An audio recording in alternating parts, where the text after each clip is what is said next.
of shadows.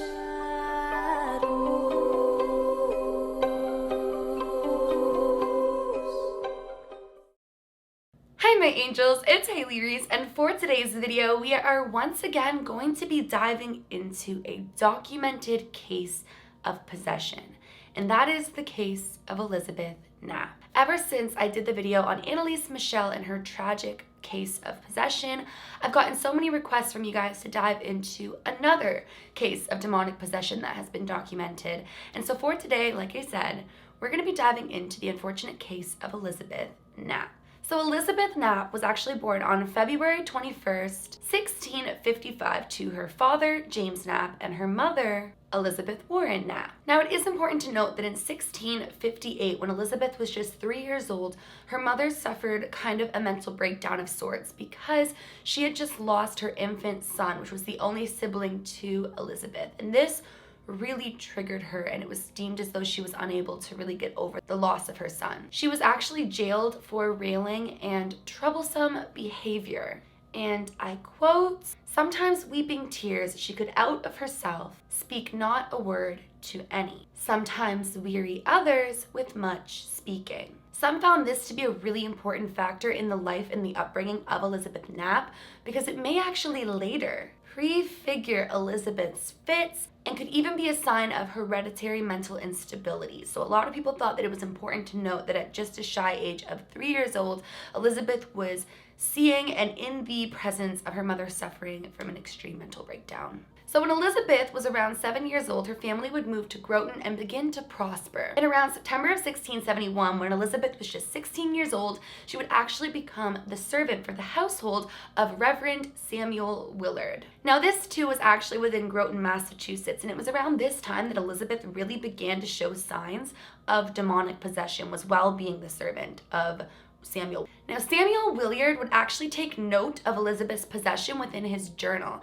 and he really was somebody who was extremely religious and gave a lot of power to God. Initially, Elizabeth would complain of pain all over her body and the feeling of being strangled by an unseen force. She would also go into these fits where she would cry uncontrollably and hysterically for hours on end. Now, Samuel would actually attempt to cure her by sending it to church elders and would do anything he could, as he too did believe that there was a demon or the devil himself inside of Elizabeth. It was actually during the time of the Massachusetts witch hunts that Elizabeth was on and off possessed for around 3 months. According to Samuel's account in his journal, during the early stages of Elizabeth's possession, she would frequently scream out things like money, money, money, and sometimes even scream out things like sin and misery, and it just really didn't make that much sense at that time. She was, and I quote from his journal, "violent in bodily motions, in roarings and screamings, representing a dark resemblance to a hellish torment." Now, Elizabeth actually tried to blame her condition and all of her torments on an older woman in town, but Samuel did not believe that this woman was a witch, so he kind of completely disregarded Elizabeth's claims on this. Because he didn't believe that that woman was a witch, and he kind of disregarded those claims as far as what was going on with Elizabeth, he would pressure Elizabeth to tell the true and real occasion as to what was going on within her. And it was around this time that Elizabeth actually claimed that the devil had actually came to her multiple occasions over the past 3 years and offered to make her a witch. He offered her money, silks, fine clothes, ease from labor, and to show her the whole world. And she actually admitted that the devil had came to her offering her these things because of her discontent with her life. And she actually also went ahead to say that the devil came to her and visited her more frequently once she became a servant of the Willard household. As the weeks went by, Elizabeth began becoming more and more confused, and her fits began becoming more and more uncontrollable. She would become more violent. She would speak in a voice that wasn't hers. She would enter these trance-like states of near unconsciousness. And she would go between denying that she'd accepted the devil's offer on becoming a witch to saying that she had accepted the devil's offer to becoming a witch. So nobody really understood whether or not she had or what was really going on with her. In October of 1671, this possession was really at the hype of it, and it was actually at a time where Samuel Willard was out of town. On October 30th, Elizabeth was actually sitting next to the fire before going to bed when she went into complete hysteria. She grabbed her legs and she grabbed her breasts and she started to scream out that she was being strangled, and this was one of her biggest fits yet. It was the most violent looking, and nobody really knew what to do at this particular point in time. The next day, her behavior became even more strange. She started growling out to nothing and laughing out to nothing and talking to unforeseen presences. She even started hailing unforeseen forces and saying things like, "What cheer, old man?" and just acting as though she wasn't even present in the moment anymore. In the night, she actually had to be held down by multiple people in the family because she was trying to throw herself into the fire, and she wasn't even acting like it was her doing it whatsoever. It was like she wasn't even there at all. This violent outburst followed, and it took 4 or 5 people to hold Elizabeth down, as she was so much stronger than she should have been. You have to bear in mind, you guys, this was a 16-year-old girl requiring 5 people to hold her down. Now, throughout all of this time of being possessed, there were moments in time where Elizabeth was unable to speak at all, even if she wanted to. They believed it was as though the devil was holding both her speech and her breath. Willard actually noted, and I quote, "Her tongue was for many hours together drawn into a semicircle up to the roof of her mouth and could not be dislodged. Despite the efforts, Elizabeth Knapp was taken over completely." The devil continued to speak through Elizabeth for a few weeks, and then all of a sudden he was physically gone. Elizabeth did continue for the most part speechless, but her fits kind of slowly started to fade out, although she was actually known to fall deeper into fits whenever strangers would come to visit. And the more strangers that came to visit, the more violent her fits became again. Now, like I said, all of this was documented throughout Willard's notes, and he actually wound up concluding with that Elizabeth's temper was both real and diabolical, and that he believed the devil was actually present within her. To actually support his belief, he kind of pointed towards the fact that Elizabeth's strength in the moments of her fits was beyond the force of dissimulation, and that the healthiness of her body when she was not having these fits proved against any natural explanations. Basically, in essence, saying that how healthy and normal she was when she wasn't having these fits proved against any of this being like a real physical or mental disorder at that time.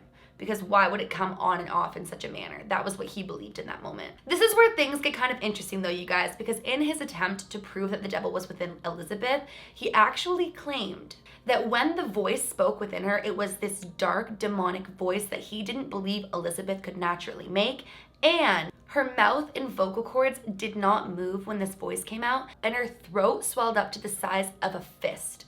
So not only was she speaking in this voice that he didn't believe she could make, but her throat swelled up and her mouth and vocal cords weren't moving. So at this time, like I said, the devil began to continue speaking through Elizabeth, but he was physically gone. All of the physical things kind of simmered out and the fits kind of lessened, but he was still speaking through her, and her throat would swell up and her mouth and vocal cords would not move, and this voice would come out that was not Elizabeth's at all. On December 8th, she actually began going into severe fits again, one of which lasted over 2 hours. She first admitted to one person, but then admitted to many, that she had given her blood to the devil and made covenant with him. Now, ministers could prevent the onset of witchcraft by helping the possessed adjust to their place in society. Now, it's believed that in Elizabeth's case, the devil was able to attract her by taking advantage of her discontent in life and offering her all of the things that she desired most. It's thought that in Elizabeth's case, by him doing this, he actually led her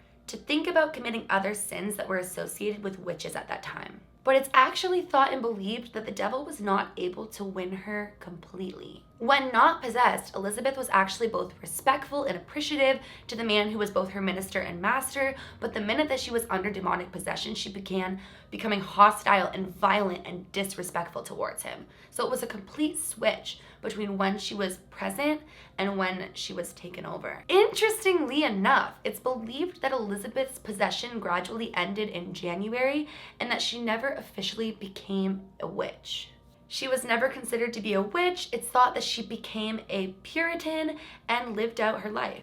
After Samuel ended his entries on Elizabeth Knapp, it kind of became a mystery as to what exactly happened to her. There's actually not much more information about the life of Elizabeth Knapp other than the fact that 3 years after her possession took place, on September 11th, 1674. At 19 years old, Elizabeth would marry Samuel Scripture, and they went on to have 10 children. Both Elizabeth and Samuel died between 1720 and 1728 in what is believed to be Groton, Massachusetts as well. And that's all that's really known about Elizabeth Knapp.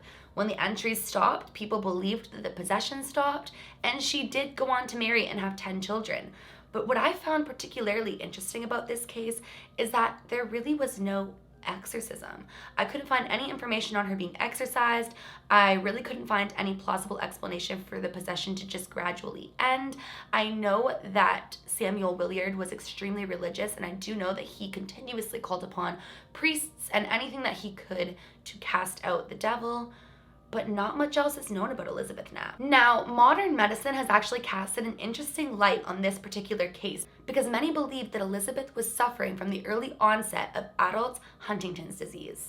The disease actually causes selective deterioration of certain movement-related structures deep inside of the brain. The symptoms of this disease are as follows, but not limited to: excessive, spontaneous, irregular movements of the limb that flow from one point of the body to the other and worsen over time, sometimes actually leading to neurological deterioration, including irritability, memory loss, manic depression, and schizophrenia.